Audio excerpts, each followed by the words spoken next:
joined by New Jersey Devils head scout David Conte. Now, David, you are responsible for a whole slew of picks. I could go and fawn over the guys that you've picked, and they're all going, a lot of them are going to the Hall of Fame, especially those first-rounders in the early 90s. How do you evaluate talent like that and come up with guys that are, you know, and sometimes they're not even in the top three, like Marty Brodeur goes 20th overall? Well, the other ones were. I mean, it wasn't any stroke of genius for Brendan Shanahan or Scott Niedermayer or Scott Stevens. Those guys were prime-time players of their generations, but I'm sure they'd be the first to admit that the supporting cast and the other guys to play with them paved the way as well. So to evaluate them, that's a good question. I never really give it a lot of thought. You just try to take the best ones available. So, you know, you've been doing it for a long time. How has scouting evolved in your time? And, you know, is it become more advantageous with all the information, or is it just overwhelming at this point? I think it's a disadvantage. There's so much media attention and so much Twitter and so much informational things that distort the picture. It's really a simple process of who's winning the battles and who the better players are and who has the most heart, who has the most talent. Sometimes it's almost like propaganda. You'd like to see it firsthand, not read about it. So what do you evaluate?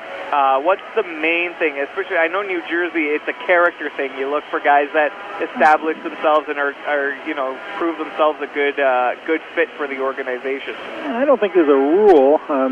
There's components of any player. You know, there's talent and skill and there's size and strength, and you need to have some of all of it, hopefully a lot of all of it. But if you have a dimensional quality that can fit into your team, that's a big part. Scouting we're to acquire talent, and coaches are to utilize talent, and they're separate entities, and the composition of a team depends a lot about the environment that the general manager will put into place. And Lou Lamoriello's theory has always been to remove excuses, so they travel well and have great practice facilities. And coaches, they have to implement systems that take advantage of a player's individual talent. And it's our job on our end to supply enough talent in the pipeline that it can be an ongoing process. And it's becoming more and more difficult by earlier free agency, lack of compensatory picks for free agencies. It's harder to build. 7 rounds in a draft, what used to be 11. You know? So there's a lot of myriad of factors that complicate it, but we're still in the same boat with the 29 other teams to do the best we can. Do you think the NHL, you talk about compensatory draft picks, do you think the NHL should adopt something like the Major League Baseball system, in which if you lose a guy like, say, Zach Parise for nothing at 27 years old, which, you know, before he was 31, now you get something out of that? In the last 3 or 4 years, we've lost 7 or 8 players that would have been second-round picks, and clearly that would do a lot to augment your depth if you're doing a reasonable job at the draft table. Clearly it wouldn't be 100%, but there would be players. I would like it, but conversely, where other teams aren't getting them either. We just have lost a lot of players, from Parise to Brian Rafalski to Scott Niedermayer, Paul Martin, Brian Gianta, Scott Gomez, and of the reason, but previous to that, when we lost Doug Gilmour, we got a second-round pick, and we lost Bobby Leake, we got a second-round pick, and a number of players like that, they did help you to maintain yourself when you have had success and you're not drafting at the top. So again, we're still in the same competitive balance with everybody else. To sign a free agent, to scout a free agent, to find something that other people haven't found, or to draft well late in the draft. So do you, now, the one trend I've noticed in the league is that teams or players like to sign with hometowns now. So does that factor in a little bit, that you look at maybe a guy from New Jersey would be easier to keep 7 years from now than compared to somebody else? It doesn't enter into our thinking, but I think it's more the home team would like to sign a hometown guy. I don't think the player is as fixated on playing as his hometown as the hometown's fixated on having that player. Obviously, the attraction of a great player and a great person like Zach Parise had to be a major factor, and then the proximity of Ryan Suter as well. I mean, that's good business. You can't fault him for that. But David Clarkson, he did come out and mention, I know the money has something to do with it. He took a little bit less to play in Toronto, but that was a player where it seemed like it factored in, at least from what he was saying. I hear that all the time. They're taking a little bit less. I think the money is obnoxious. I mean, it's a lot of money for anybody. Even Toronto, sure, he wanted to come. He likes the concept of being home. It's a big market. He's a popular and effervescent personality and a really good guy. I don't think it was terribly surprising. He's a good player. I wish him well. He's a good guy, and I consider him a friend of sorts, at least on the professional level. And None of it's surprising. The players they're gonna find. I think it's a recruiting process. I do think sometimes everyone thinks the grass is greener on the other side, and they find out that maybe it isn't. It's a little bit like your children. The neighbors say, "Come live with me. It's a better place." And you know, tonight the 2014 draft class is on hand. Two players that stand out: Michael Dalcole and Aaron Ekblad. Have they really? What is it about their games that really stand out to you as a scout? Well, first thing, we've seen them play for a while now. It's not like it's their first draft eligible year, but it's not their first year. And Aaron, he's been around for a long time. He's a big, strong man-child, and Michael, he's starting to evolve into a mature physical player that can utilize the great talents he has. And I don't think you need to be a super scout to realize that they're standout players. And the question is, where do you draft them, where can you draft them, and how do you utilize them? So this is the beginning of the process, not the end of it. Okay, so those guys are the ones that everyone knows about. So then you look at guys that, you know, people don't really know about. Clarkson is one of those. He's a prime example, you know. Nobody really saw him. I think he broke camp with Carolina once. And four different NHL camps. Yeah. No, and he never gave up, which is, I guess, that's testimony to him, and certainly something we found attractive. And you only have to talk to David a little bit. He has a contagious personality, which was also very attractive, and he had an ambition to him in the minors where he was never satisfied and that he wanted to get to the next level. And that is a great competitive element that you'd look for in a player. And he has that.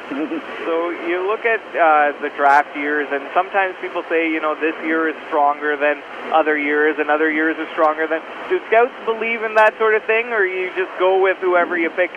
A prime example is like the 2000 draft, the NHL draft in 2000, kind of hit or miss. It's a conversation piece, I guess. I think you pick the best players available. A long time ago, the draft everybody thought was horrible, and I know we ended up with Jason Smith and Sheldon, or Sergei Prelin and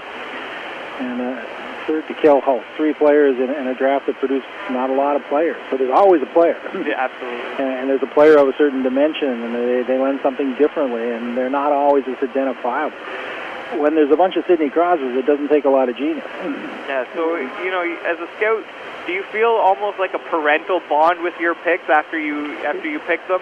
It's surrogate parenthood for sure. And it's very difficult when you let go of them, because then it's the coach's player, not your player. And you like to feel they're all going to be great. You're not terribly different than a parent. You see the good, you neglect the bad, and I think you fight to be objective, and you really have to fight to be supportive of the process. And whether you agree with it all, and we don't. We have disagreements all the time. We like to keep them private and in-house. As an organization, we've been loath to ever criticize anybody publicly, but behind closed doors, if criticism is needed, it's needed. And that applies to me, it applies to the coaches, it applies to players, to the trainers. It's a business, and we do understand we all have our part to play, and we have to play it as best we can.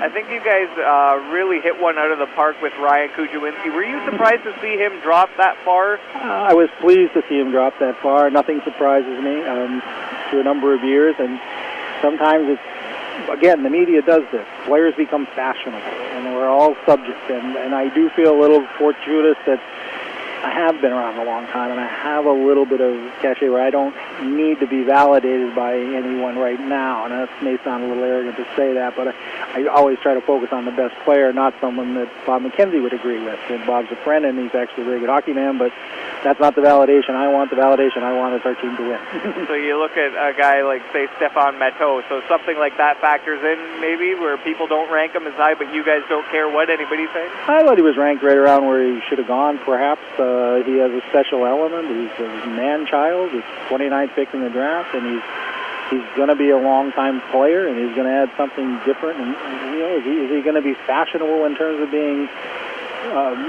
putting goals between his legs and stuff like that? No, not particularly, but that's not necessarily where that's nice to talk about. Doesn't necessarily win you a lot either. So one thing I wanted to touch on just before we let you go is that everybody always used to say that you were a guy that could be a GM in the league. Was that something that ever interested you, or were you not interested in the grind? I was absolutely interested in it, and I had some opportunities to interview, and I was very pleased and flattered by it. But I've never felt less to be second in command, so to speak, on a team that's winning championships. I've always been very well treated and very well respected. Yeah, of course I did. But then of course I would have seriously considered the right opportunities. But sometimes I had a young son at a certain time, and the opportunity might have been farther away than I would have wanted to put myself in that context. Do I regret any of it? Absolutely not. I mean, I have 3 Stanley Cup rings. I've worked with great people. We've had continuity for a long, long time. We've had different ownerships, different coaches, and it's, for the most part, a lot of us have been together, and that's very gratifying. I feel gratified every time I go into some of these buildings and see people I've known for so long, and they are enjoyable to be with. They're intelligent. They love the game, and that's always nice. My father told me, find something you love to do and someone's stupid enough to pay you to do it, and I've been able to survive that for a number of years, so I'm quite happy. Well, the 3 Stanley Cups are no fluke. You guys built one heck of a winner there in New Jersey, and it's been a bit of a tough go. Does that weigh on your mind in terms of drafting and development? Sure. Yeah, of course it does. I mean, you feel every time the team loses, you try not to think about it. I need a long stick to help them in Calgary tonight, so I've got to worry about who I'm watching here and what I'm doing, and again, my part in the process. It's not always easy, and it's certainly a lot better when you're winning. And the great thing is that you pick up the paper Sunday morning, if you're on top of the standings, it's a good day, and if you're not, it's not so good. Now, I was at the draft in New Jersey, and everybody was waiting for the pick, and Gary, he couldn't even speak. It was so deafening in there. But I saw your face, and you looked surprised. Were you surprised when that trade was announced, or did you know it was coming? I knew the night before. No, absolutely not. No, I very supportive of it, very disappointed not to pick. But Corey Schneider is an outstanding goalie, and then the transition from Marty, whenever that happens, it puts us in a very good position, one that you can't say no to. I understood it was in the best interest of the organization. I'm totally supportive of it. I think so highly and respect Corey Schneider. And I will follow the players that we were considering at that pick just to see the curiosity factor of how they would measure up. If you guys had that pick, are you at liberty, or would Mr. Lamoriello have something to say about I wouldn't say, but there were a number of players that we had, and they were 3 of them were from Ontario, and we didn't know who would be there at 9 either. It was interesting. We definitively wanted a forward, but we weren't necessarily fixated on it. It was very difficult. It was more difficult for Lou to make that trade, so for all the work that we did all year and we didn't pick, than it was for us to accept the trade. Okay, and one last thing I wanted to touch on, and I actually left the draft before this happened because it was getting around 11 o'clock in Newark because it was only the one day, and Brodeur picking his son. How was that for you to be there and witness that? That was absolutely so cool. It was so... I've made a lot of announcements, but announcing he was going to make the pick and having him do it, that was one of the cooler things I've been privileged to do. And I said to people in the crowd, I said, they're going to trade their 7th-round pick for next year and get Anthony Brodeur. I had that feeling, and I kicked myself for not sticking around to see that moment because, as you described, it's cool. It was really cool. Just Marty, the way he handled it and the quality individual he is, and Anthony's response, and he didn't know what was happening. It was all cool. In fact, we had a Brodeur jersey for him, and Marty told us to give him the draft jersey 13. He'd appreciate it more. The whole thing was almost surreal. It was, for me, very touching to have drafted Marty and now to be there for his son. It was an outstanding, touching moment for someone who tries to remain totally clinical and objective. So you think the same thing might happen with Jeremy in Philadelphia this year? Oh, you never know. Well, he is an Oshawa draft pick here, so maybe you'll have to come up here and have a look at him. That'd be good too. But I don't think you can have enough Brodeurs around there. Unfortunately, Denny passed away. They were just absolutely the epitome of what a hockey player should be: confident, talented, and humble. Absolutely. I've met Marty before, and absolutely great guy, and his kids as well. Well, David, I'd like to thank you so much for joining us. For me, it was an absolute pleasure, and hopefully we'll see you around the rink a few more times this year. It was my pleasure as well. All right, thank you. You're welcome. That's David Conte, head scout of the New Jersey Devils.